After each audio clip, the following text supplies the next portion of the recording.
into all the world, as narrated in the Acts of the Apostles, chapter 10. Peter and Cornelius. There was a certain man in Caesarea called Cornelius, a centurion of the band called the Italian band, a devout man, and one that feared God with all his house, which gave much alms to the people and prayed to God always. He saw in a vision evidently about the 9th hour of the day an angel of God coming into him, and saying unto him, Cornelius. And when he looked on him, he was afraid, and said, What is it, Lord? And he said unto him, Thy prayers and thine alms are come up for a memorial before God. And now send men to Joppa, and call for one Simon, whose surname is Peter. He lodgeth with one Simon a tanner, whose house is by the seaside. He shall tell thee what thou oughtest to do. And when the angel which spake unto Cornelius was departed, he called 2 of his household servants and a devout soldier of them that waited on him continually, and when he had declared all these things unto them, he sent them to Joppa.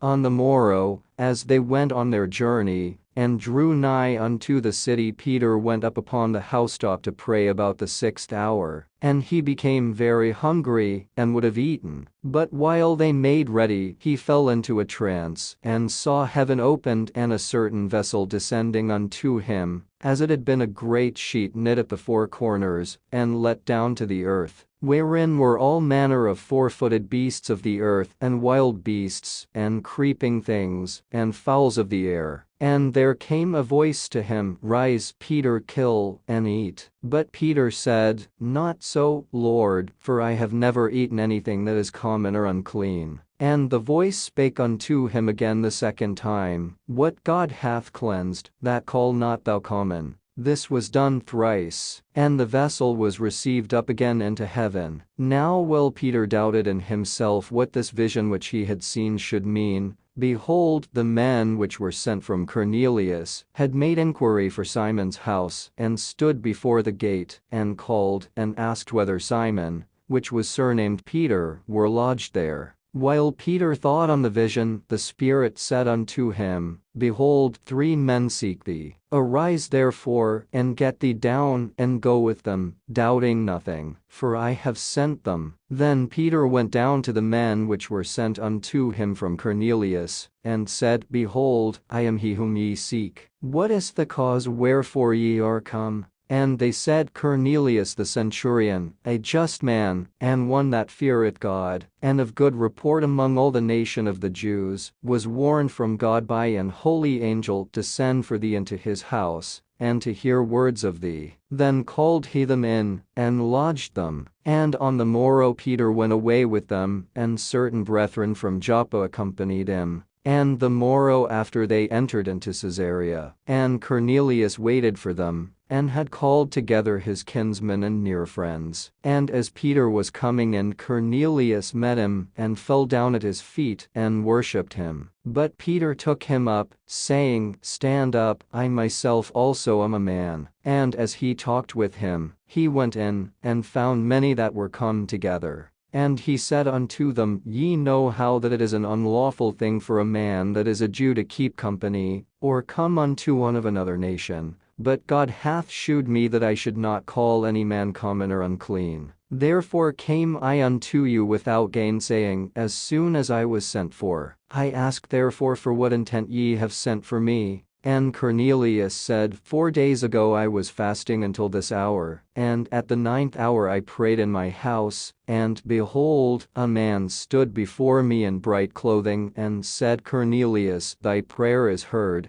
and thine alms are had in remembrance in the sight of God. Send therefore to Joppa, and call hither Simon, whose surname is Peter. He is lodged in the house of one Simon, a tanner by the seaside, who, when he cometh, shall speak unto thee. Immediately therefore I sent to thee, and thou hast well done that thou art come. Now therefore are we all here present before God to hear all things that are commanded thee of God. Then Peter opened his mouth and said, Of a truth I perceive that God is no respecter of persons, but in every nation he that feareth him, and worketh righteousness is accepted with him. the word which God sent unto the children of Israel, preaching peace by Jesus Christ. He is Lord of all. That word, I say, ye know, which was published throughout all Judea and began from Galilee, after the baptism which John preached, how God anointed Jesus of Nazareth with the Holy Ghost and with power, who went about doing good and healing all that were oppressed of the devil, for God was with him. And we are witnesses of all things which he did both in the land of the Jews and in Jerusalem, whom they slew and hanged on a tree. And God raised up the third day, and shewed him openly, not to all the people, but unto witnesses chosen before of God, even to us, who did eat and drink with him after he rose from the dead. And he commanded us to preach unto the people, and to testify that it is he which was ordained of God to be the judge of quick and dead. To him give all the prophets witness, that through his name whosoever believeth in him shall receive remission of sins. While Peter yet spake these words, the Holy Ghost fell on all them which heard the word. And they of the circumcision which believed were astonished, as many as came with Peter, because that on the Gentiles also was poured out the gift of the Holy Ghost. For they heard them speak with tongues and magnify God. Then answered Peter, Can any man forbid water, that these should not be baptized, which have received the Holy Ghost as well as we? And he commanded them to be baptized in the name of the Lord. Then prayed they him to tarry certain days.